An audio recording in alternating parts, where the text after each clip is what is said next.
Hello guys, welcome to a sim racing video. This is, in my opinion, like the best race I've personally done. This is Ginetta G40s in AMS2. This is a race through the LFM server, and as you can see, I got a fucking awesome start.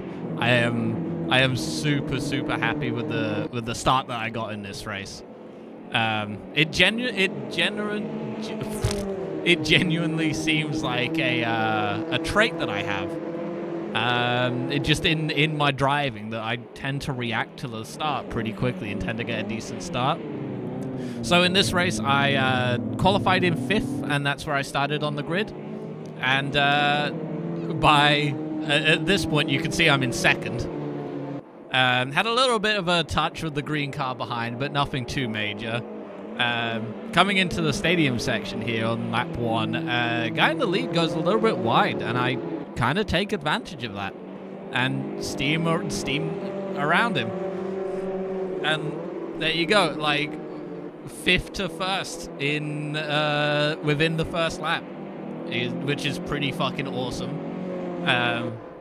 Yeah, like I said, I'm very happy with my starts. My starts have been the big thing recently, of just being able to react to the light quicker than anyone else, and kind of to be reserved and aggressive enough, really, to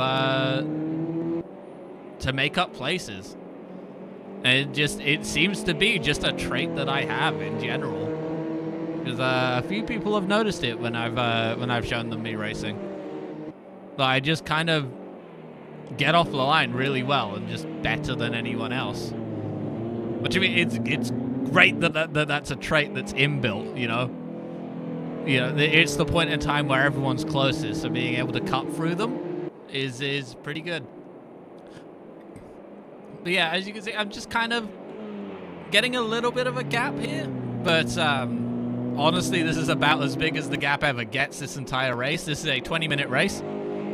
And, yeah, this was a fixed setup as well. So no setup advantages for me or the others, and even fuel loads you couldn't really change. So it was just kind of learn the car, drive the car, which is nice. There's no, like, setup bullshittery that you need to learn or that's gonna put you at a disadvantage or any of that shit. So it's nice to just be able to go.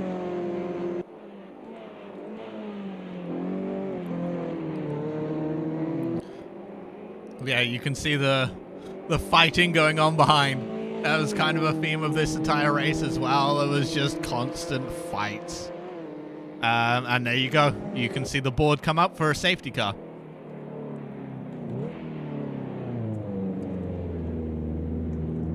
Now, this safety car had me worried. Like, God damn it. I got a great start, and I had the guys behind me had crashed. Things were going well. I really didn't need the extra jeopardy of a safety car coming in, you know? But yeah, I will also mention that I had never driven this car in track combo until about 10 minutes before the race session opened up. I actually didn't intend on racing, but the World Championship series in LFM for AMS2 this week is IndyCars at Cleveland, and I wanted to do that. To do that, I need to upgrade my license. To upgrade my license, I need more ELO. So basically, this was what is the earliest race going on right now that people have actually signed up for, so I can gain some ELO. And it was this. I was like, all right, fuck it. I guess I'm doing Ginetta's now. So yeah, I just hopped in, and it seems to have been a good choice. It seems to have been a good choice.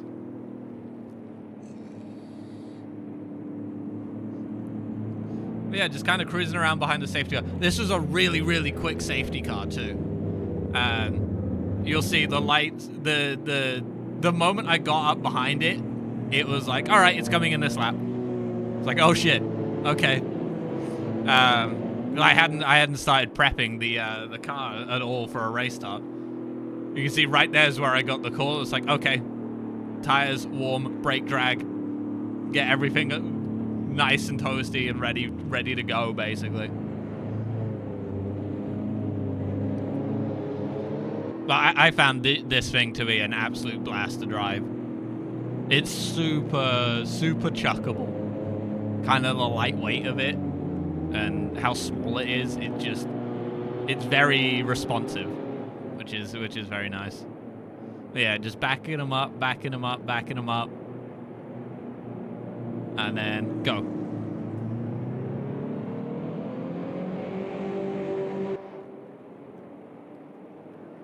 I kind of pull over to the pit wall a bit, try and break some draft. Because, you know, these things don't have the most amount of horsepower, so, like, slipstream is very, very good in these. So just try and break that, try and avoid letting them get close if at all possible.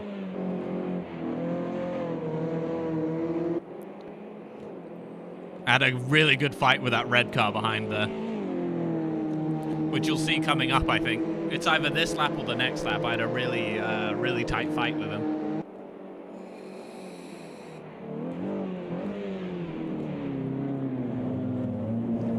Yeah, there was more death in the background there. I think that was a car that I was racing on lap 1 for the lead as well.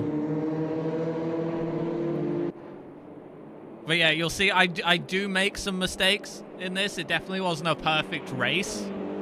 And realistically, that just comes from me not knowing the car and the track combo very well. I believe if I had more practice, I could have done even better at this. But yeah, like I said, I didn't really intend on doing this because this is a rookie series as well, and I'm not rookie licensed at all. I tend to race the LMDHs, as you've already seen on this channel. I think the most recent video on the channel is an LMDH race in AMS2 with LFM. So that's what I tend to do.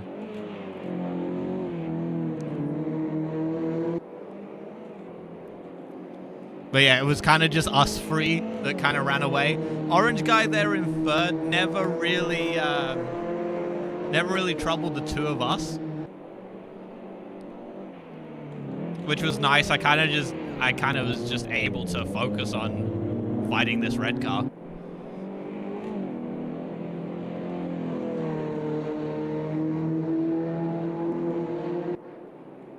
But it was cool. They were definitely quicker than me. Like, for sure they were quicker than me. But I think I did a good job defending. I think so. My weakest part of my driving, I think, at the minute is my racecraft. My defense, my attack is not quite good enough. I tend to get quite timid in race combat. So it's just, yeah, it's something I need to work on in myself, and doing racing like this is gonna help that, you know? Practice makes perfect, right? So more practice racing people, more skill in racecraft.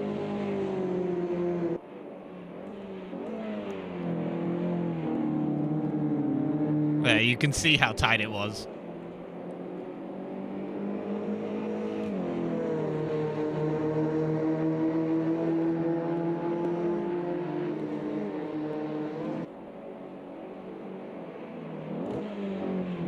Hated this corner. This corner was the bane of my existence.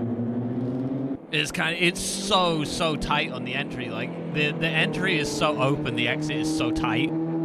It's just one of those really, really finicky corners. There you go. There's the first bit of defense that I had to do against him, because now the attacks are coming.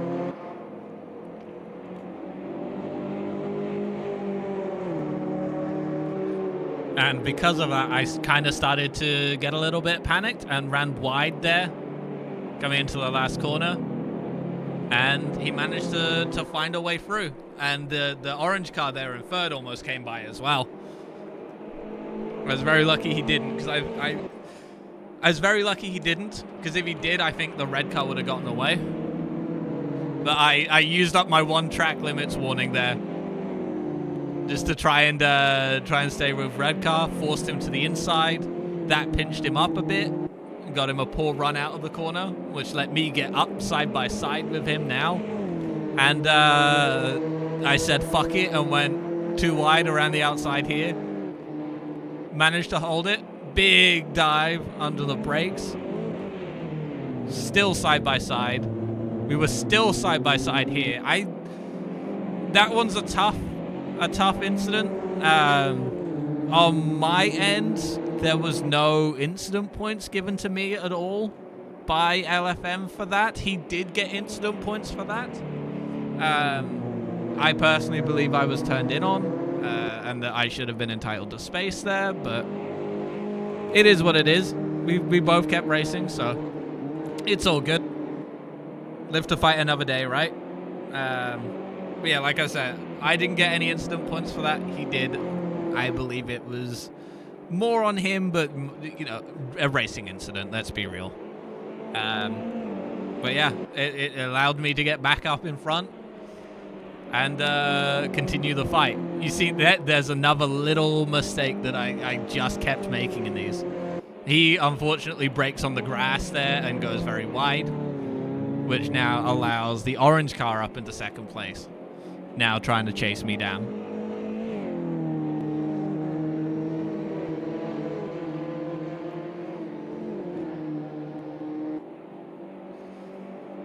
And from here, it's just trying to minimize those mistakes and try and keep pace up.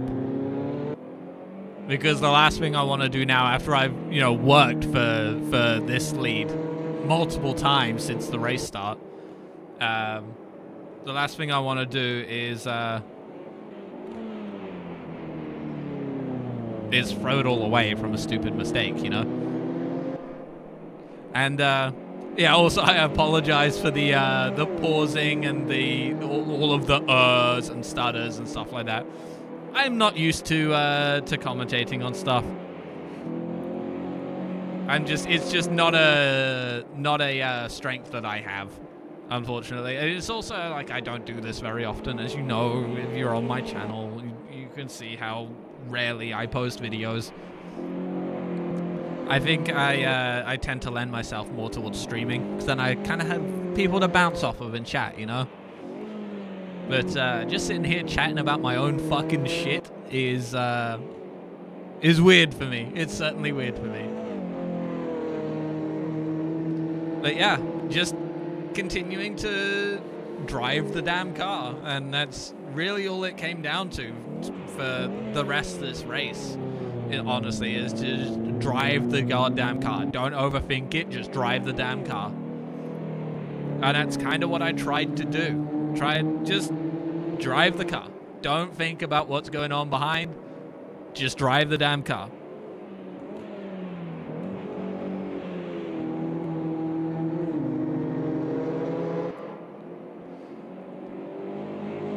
And, you know, if I just drive the damn car, then my mind's not going to be focused on a million other things and cause me to lose focus somewhere and make a mistake. Because I've done that before. Like a slight glance at my other monitor and suddenly I've got two wheels in the grass, you know? Just try to focus on keeping the car on the track and keeping up decent pace. I definitely, like I said before, I absolutely wasn't the fastest at all. I think it was like a second a lap slower than the fastest lap. But the fastest lap was set by that red car. And you saw that red car just kept making mistakes.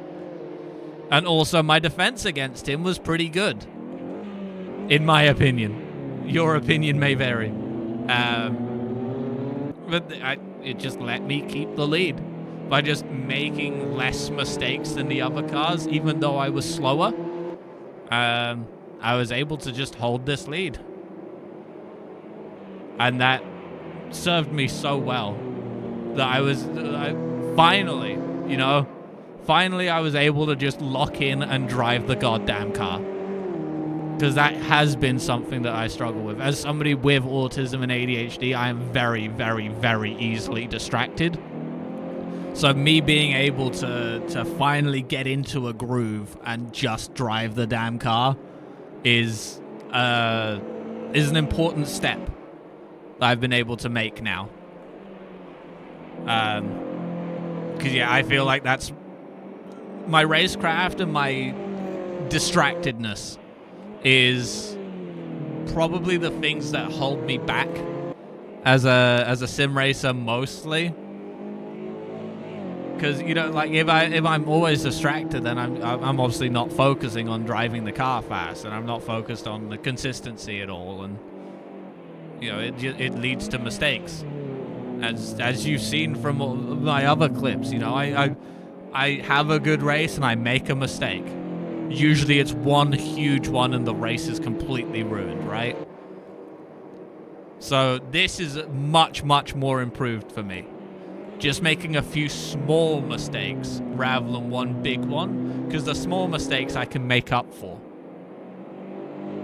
The small mistakes just means, hey, you have to defend a little bit more into this corner now because you were a little bit slow off the last one. So giving me that opportunity to kind of make up for my mistakes and hold my ground helped a lot. And you can see now I'm pulling a little bit of a gap now suddenly, because those two behind are starting to fight and go very wide and take track limits warnings. But they were going at it. They were very much going at it, which again helped me very, very much. Because while they're fighting, they're slowing each other down. I get to run away. But I think that gap from first to second never got more than 1.5 seconds, I think. So it was close all the way through, which was nice. It was very nice to have. Very, very nice to have. Yeah, I very much enjoyed this race, and I think this is probably the best race I've driven, I think, so far, in terms of like actually trying to be competitive in sim racing. Like, I've done other races in like public lobbies or whatever. I've ran off and won by 20-30 seconds and stuff like that, but that's not impressive. You can have any old dickhead in a public lobby that doesn't know how to drive or is driving with a fucking keyboard or some shit, you know. But doing LFM in skill-based splits, I think it's more impressive to myself, is the way I'd put it. It's more rewarding, I think, being able to have this fight and have this win in something like LFM that is ELO based is pretty cool for me. As somebody that doesn't consider themselves very good or very talented at sim racing at all, I feel like this was a good win for me. And a very good race from me. It's definitely like the least mistakes made of races I generally do. It was a great start. It was good racecraft. I feel like this is the closest I've gotten to really putting everything together in a race performance. Which, you know, if I can keep doing this, then maybe I can actually start to improve and start to kind of move up tiers, I guess. I'm still not a very good driver. You know, like my I rating is only like 12 or 1300. My ELO in here is 1500. You know, I'm not great by any means. You know, I'm still like 2-3 seconds a lap off the really fast guys. But I am noticing improvement in myself. And that's really all you can ask for, right? As long as you're continually self-improving, then everything's okay. You'll also notice that the red guy's gone. He died. He hit the wall pretty hard and ended up coming in fourth. So all that fighting, and that's the thing. He made 2 decently sized mistakes in that race, and he ended up fourth. Even though he was, by a decent margin, I think, the fastest guy on track. And that's something that I kept doing was making huge mistakes and just throwing away good starts and good starting positions. But this race, I think, was the closest I've ever gotten really to putting it all together. So yeah, that was my cool ass Ginetta win. Thank you guys for watching, and I will hopefully see you around for the next one.